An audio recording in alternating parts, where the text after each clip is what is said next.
The air in Seattle always smelled like rain and roasted coffee beans, but on the day Julian met Elara, it smelled like jasmine. Julian was a man of quiet routines, an architectural restorer who spent his days breathing life back into crumbling Victorian mansions. He understood the language of old wood and rusted iron, but he had never quite learned the language of people.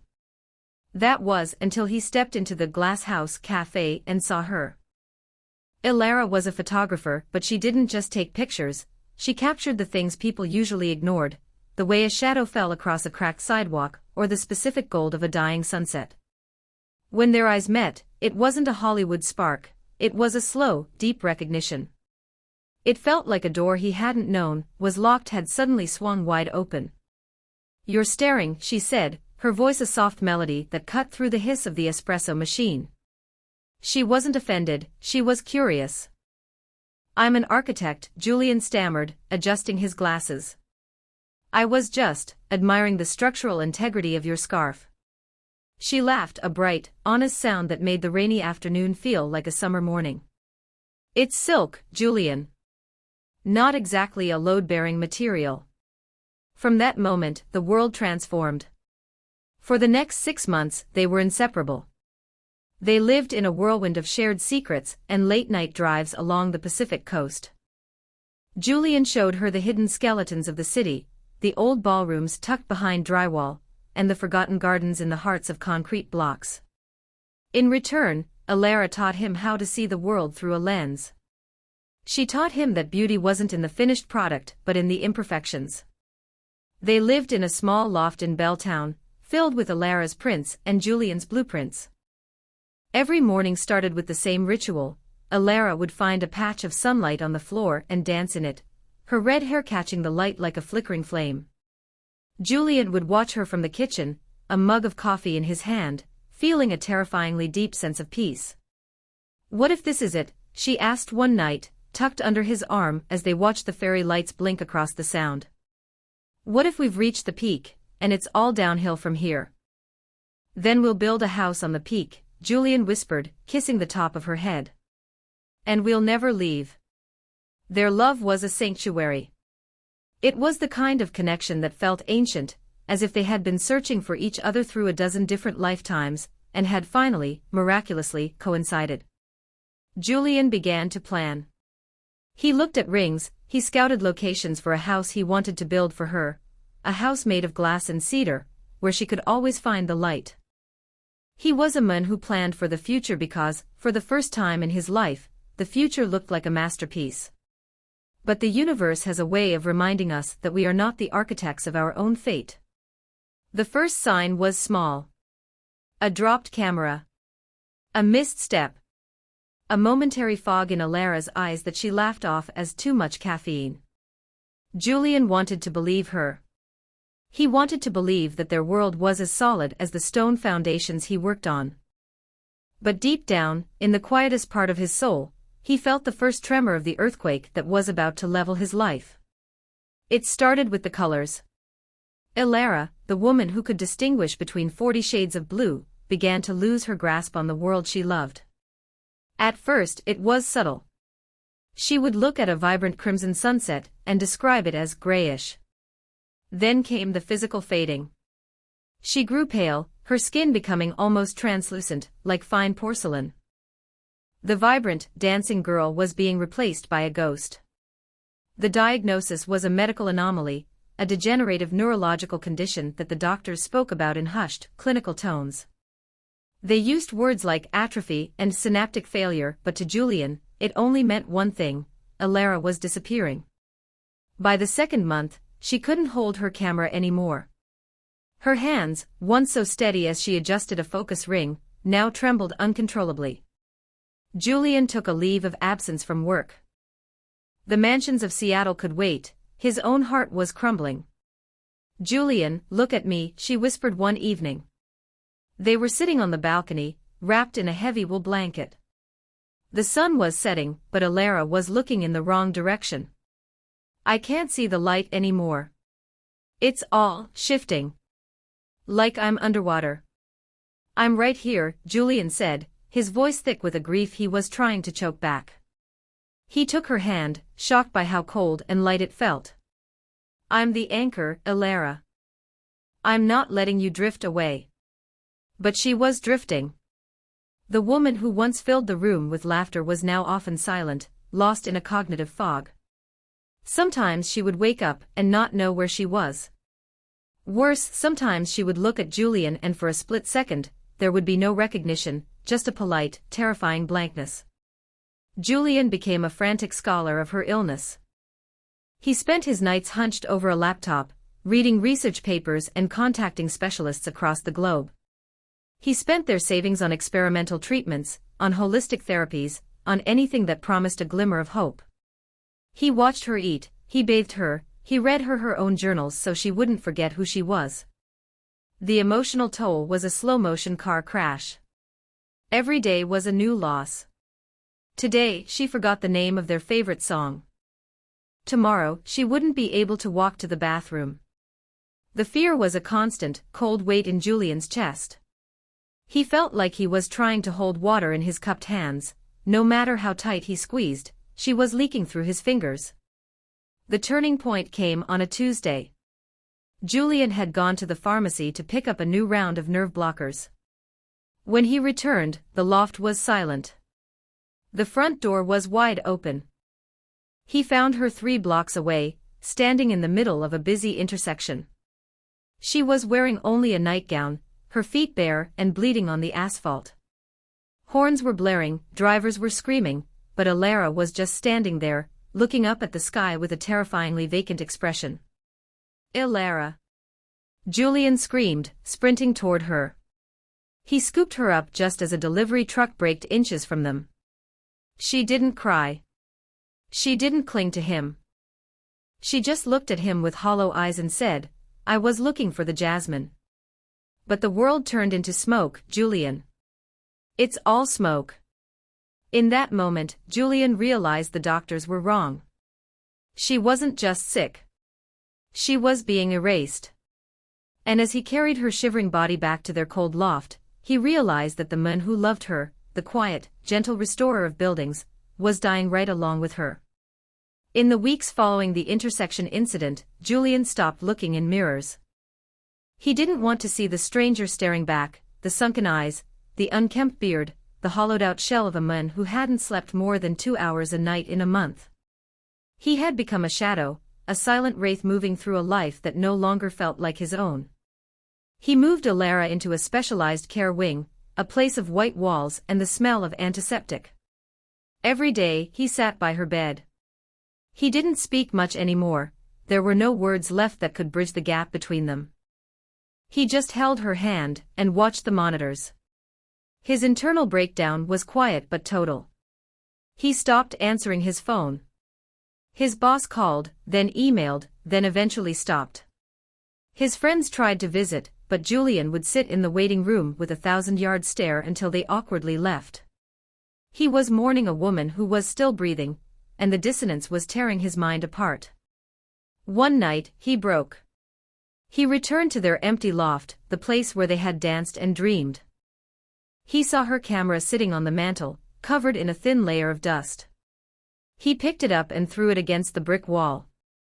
Then he tore the blueprints for their peak house into 1,000 pieces. He screamed until his throat was raw, a primal, jagged sound that echoed through the empty rooms. "Why her?" he whispered, collapsing onto the floor. "Take me. Erase me. Just give her back the light." But the silence didn't answer. His determination didn't come from a place of hope, it came from a place of pure, stubborn desperation. He realized that if he continued as a shadow, he would lose her completely. If the medical world had failed, he would find another way. He began to obsess over the why. Why did her condition defy every known pattern? Why did the decline accelerate only when she was at the clinic? He started looking through her final photos, the ones she took right before the smoke set in. He spent hours squintingly at the digital files, zooming in until the pixels blurred. He noticed something. In the background of her last 12 photos, taken at various locations around the city, there was the same black SUV. In 3 of them, a man in a gray suit was watching her. The shadow in Julian began to darken, but it also began to sharpen. The grief didn't vanish, it morphed into a cold, hard edge. He wasn't a doctor, and he wasn't a hero. But he was a man who knew how to look at the bones of things. He knew how to find the structural weakness in a lie. He went to the hospital that night, not as a grieving partner, but as a predator. He watched the nurses, he tracked the delivery of her experimental medication, and he stole a vial from the cart when the attendant turned away. He was trembling, his heart hammering against his ribs like a trapped bird. He wasn't the Julian who liked jasmine and silk anymore. He was a man who had nothing left to lose, and that made him the most dangerous thing in the world. He would fight for her, even if he had to burn his own soul to keep the fire going. Julian took the stolen vial to an old contact, a disgraced chemist he'd met years ago during a restoration project involving hazardous lead paint. 2 days later, the report came back. The medication wasn't a cure. It was a sophisticated neurotoxin, a synthetic compound designed to mimic the symptoms of a degenerative brain disease while slowly inducing a state of permanent, suggestible amnesia. Elara wasn't sick. She was being harvested. The realization hit Julian like a physical blow. He dug deeper, using his skills in architectural research to trace the ownership of the private clinic. It led back to a shell corporation owned by a tech giant specializing in neural mapping, a company trying to digitize human consciousness. They needed a perfect subject, someone with a highly developed visual cortex and a unique emotional resonance. They had chosen Elara. Justice, in the world Julian lived in, was a slow and often broken thing. He knew that if he went to the police, the corporation would bury the evidence before the first siren sounded. He had to act decisively. He had to become the architect of their undoing. He spent 48 hours in a fever dream of planning. He used his knowledge of the clinic's blueprints, which he'd found in the city's building archives, to identify a flaw in their security system, a service tunnel used for HVAC maintenance that bypassed the biometric scanners. On a rainy Thursday, the kind of day they used to love, Julian returned to the clinic. He wasn't wearing a suit or a lab coat. He wore his work clothes, his tool belt, and a mask of icy calm. The confrontation was swift. He didn't use a gun, he used a pressurized nail gun from his restoration kit, and a canister of industrial sedative.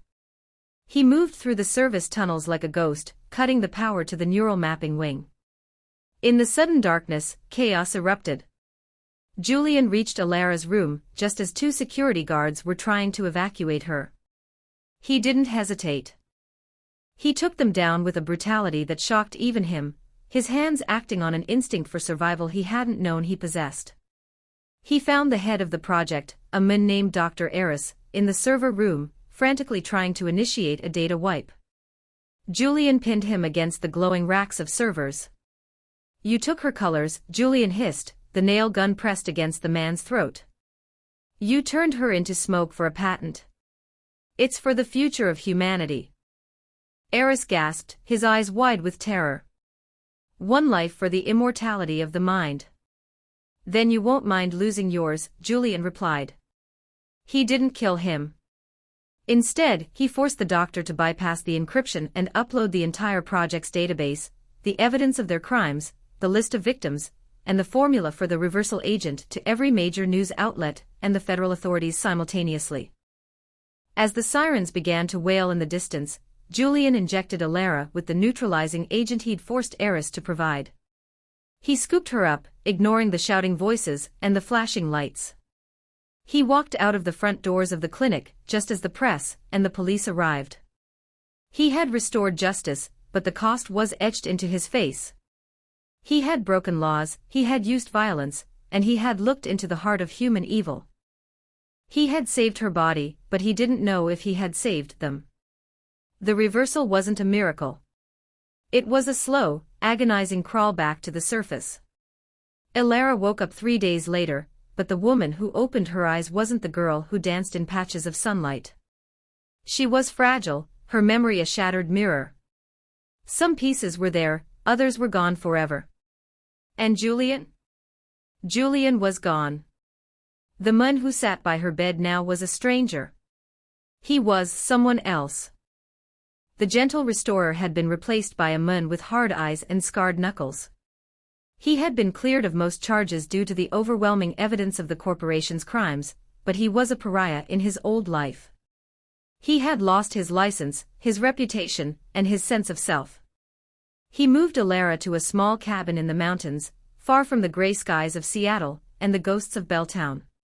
He spent his days chopping wood and his nights sitting on the porch, staring into the dark.